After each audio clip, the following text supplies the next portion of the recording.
Okay, well, here's the first of a few of these. I'm doing this one on YouTube, and very soon it is going to be on the Shouting at Clouds Patreon. I'm Tebs from Shouting at Clouds, going it alone today. Cormac's not seen this one yet, so I don't want to spoil the film for him when we're doing the main pod. But you can find these spoiler reviews of movies that we see on YouTube, and like I say, soon to be on Patreon as well. Totally free membership we're going to be doing there. We're going to be doing a few fun things as well. So keep an eye out for that. Give us a subscribe on wherever you're listening to or watching us. If you're watching us on YouTube, hello, thank you very much for giving us a follow and give us a subscribe. I really do appreciate that. So first spoiler review on YouTube by Shouting at Clouds is Paddington in Peru. Now, I love Paddington 2. Paddington 1's great. Paddington 2 is, and I'm not joking, for me, one of the top five best films ever made. It is one of my favorite films ever made, shall I say. In terms of the balance of films, gorgeous to look at, incredible CGI on Paddington and a few other bits that go on. The way the humor and the story and the heart is in each of the films, especially in, like I say, Paddington 2. Brendan Gleeson can do no wrong for me, so anything with him in it. And Hugh Grant is absolutely fantastic. All if you just watch Paddington 2 for the whole scene set in the prison, it's one of the greatest family films ever made. Please believe me. And if you haven't seen it, go and watch it with your kids. Go and watch it on your own. Smoke a joint and go and watch it. It's fucking brilliant. So I go going into Paddington in Peru with, you know what? I didn't have high expectations. I was excited to see another one. Again, 41-year-old wrestling fan, Star Wars, blah blah blah. Yeah, I was excited about seeing Paddington 3. So we got to the cinema. Now, Shouting at Clouds, we do a lot where we have a rant about things. On our next episode, coming up on the audio podcast, and you'll be able to see this on YouTube, we will be talking about how British cinemas in particular, or cinemas in general, are they dying? Are they slowly on a decline? Since the pandemic, they've not managed to hit those numbers again, and there's a lot of factors towards that. But I was really pleased to see a big film like that in the cinema. We went on the second weekend, and it was full. It was 1 in the afternoon, and it was full. So I thought that was brilliant as well, and it was full of families. Again, it's the big kids film that's out right now. Now, I love having a rant about um, people making noise in cinema, going on the phones, disturbing people getting up. It really irritates me. Turn your phone off, put it down, put it in your pocket, and watch the film that you've paid 15 quid to be there to watch. That's my opinion. Now, with Paddington Peru, I was in a bit of a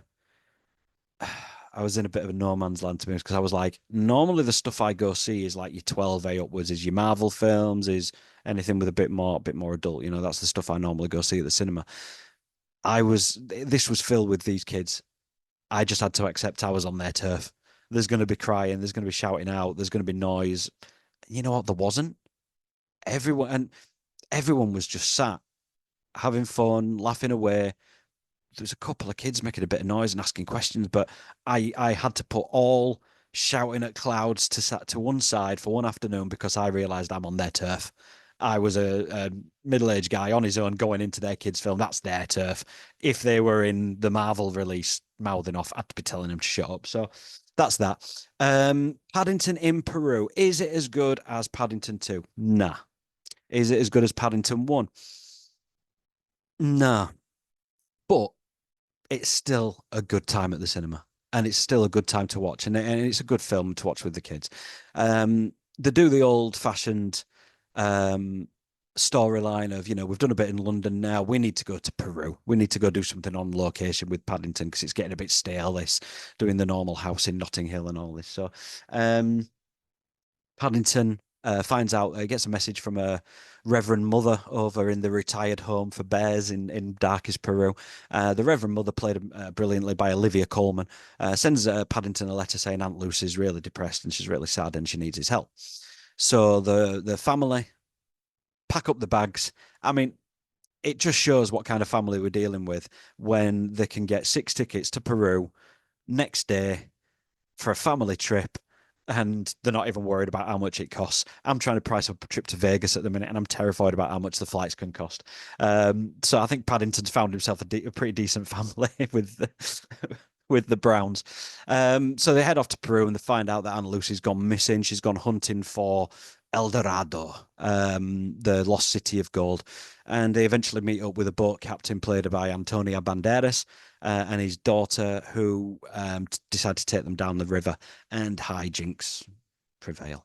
Um, I did notice right away with this film that the humor and the what I love about the first two films is the humor on two scales. First of all, there's so much heart to the films. It's innocent. They're not trying to be snide, and they're not trying to make adult jokes and bit of blue for dads, and they're not trying any of that. The films come from a genuinely good place of just trying to make people feel happy. Paddington is one of these characters that is innocent, that is loving, that is caring, is considerate, and is polite. Um, and the films revolved around that humor. Also, the thing that the first two films did absolutely brilliant was that they used the setups. Cormac on Shouting at Clouds with Me always loved Black Books and Father Ted, the writing from those sitcoms, because of the way they set up jokes for later on with a fairly innocuous comment. So even in the first Paddington, if you remember when his marmalade sandwich was on and suddenly he's surrounded by pigeons, it's a really good joke, that, and it was a nice little joke at the time. What it set up later on was when they're on top of the building with Nicole Kidman's animal stuffer hunting them down.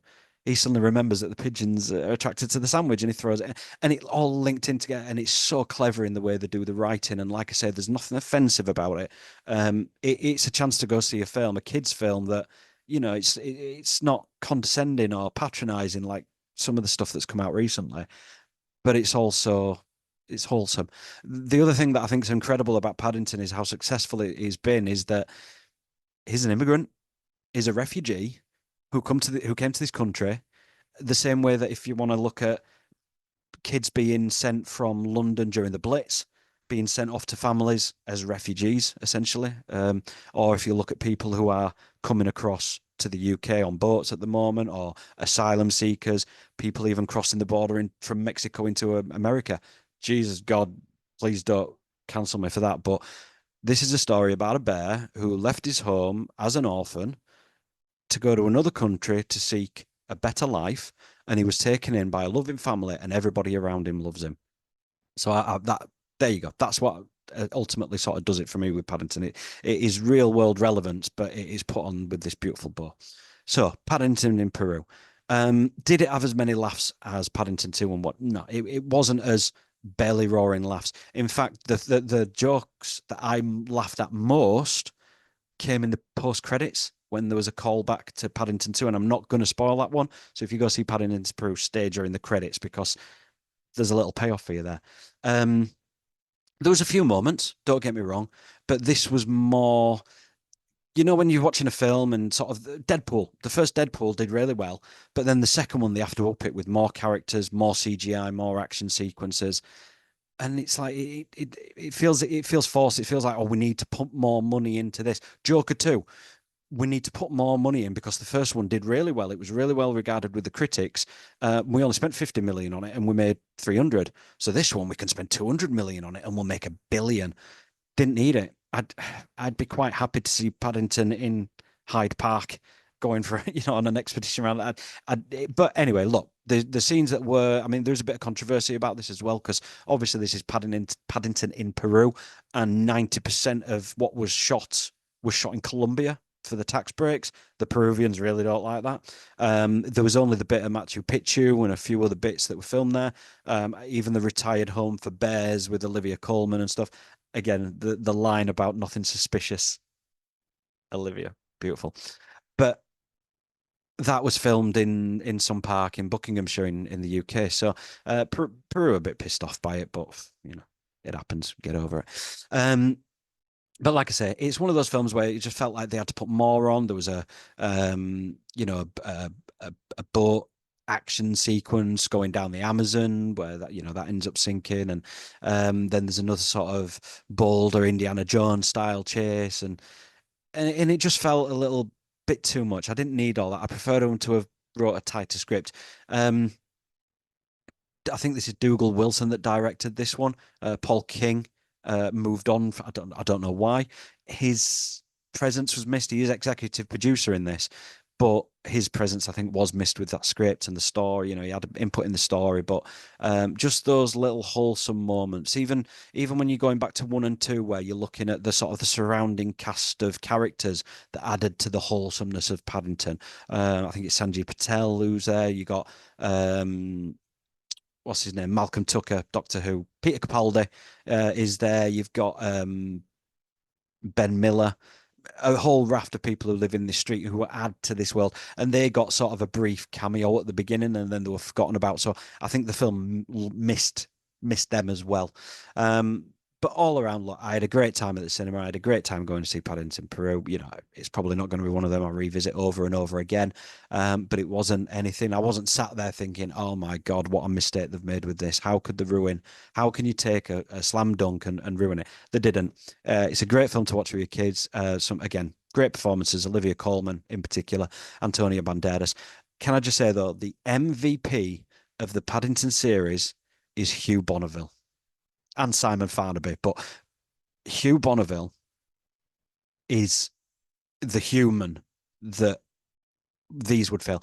I think they got away. I've forgotten a bloody name. I should make notes. They got away with bringing in the new Mrs. Brown. Um, there was a bit of recasting there. It's Sally Hawkins, I think it is. They did a bit of recasting there.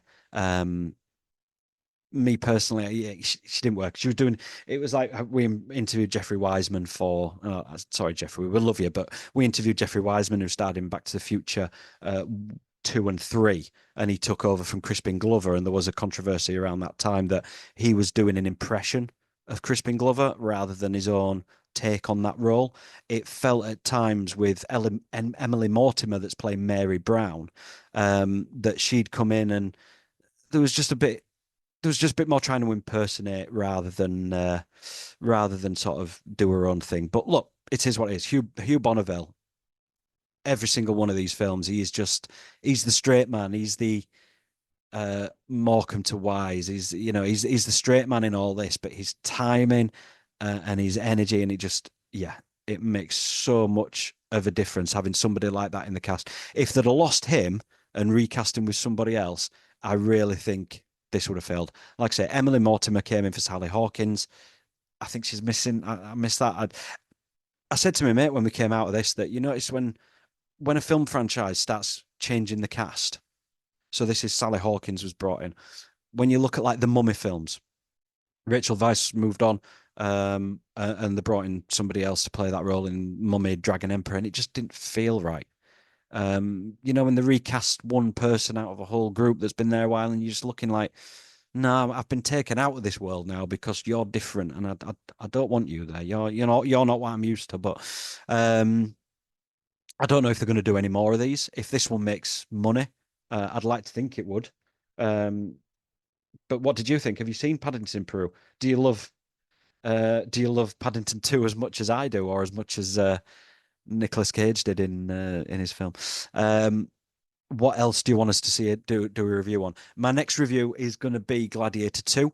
I'll tell the story about this on Shouting at Clouds, but I was supposed to be seeing both of these in the same day. Something happened that made me not be able to do that. Listen to the Shouting at Clouds podcast. We will go into that with new episodes every Thursday on YouTube, on Spotify, Apple. Please give us a follow on this channel, whether you're into wrestling, movies, life, whatever it is you want to have a chat about. You want to hear two old angry men have a rant at Clouds, give us a shout, give us a follow. Email us podmoviechef@gmail.com. You can also find us on X at Tebs and Com.